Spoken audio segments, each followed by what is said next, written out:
ខ្ញុំត្រូវការព្រះអង្គខ្លាំងពេកក្រៃទ្រង់ជាអ្វីទាំងអស់ដែលខ្ញុំអាចពំពាំងបានដីសប្បុរសនៃព្រះនូធំអស្ចារ្យអស់អ្នកណាដែលស្រែករកព្រះអង្គ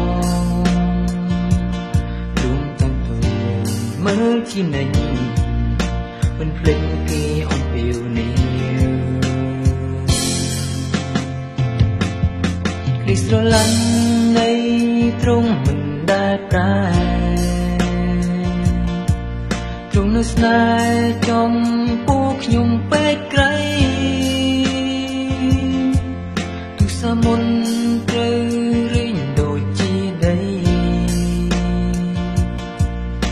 ក៏ព្រះដីរបស់ទ្រង់នឹងស្នេហ៍ខ្ញុំរៀងរាល់ថ្ងៃ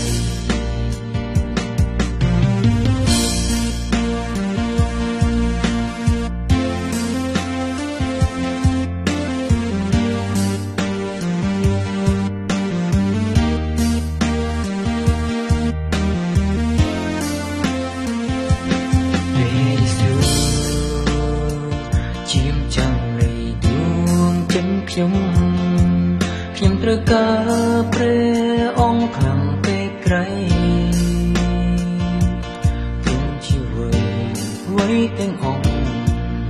ដែលខ្ញុំអាចពំពាំងបានដីសប្បុរសនៃព្រះនូធំអស្ចារ្យ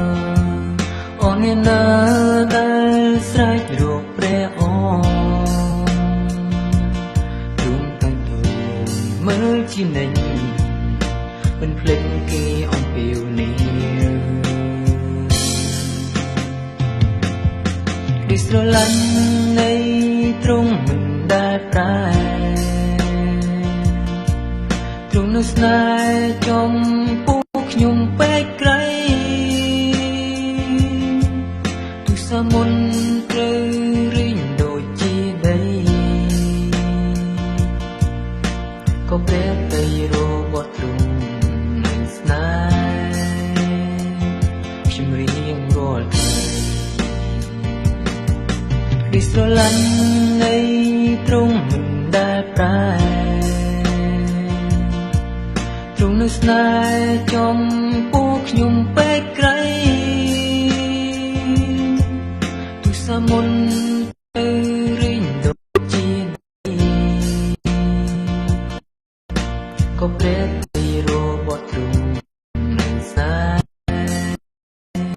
ខ្ញុំរៀ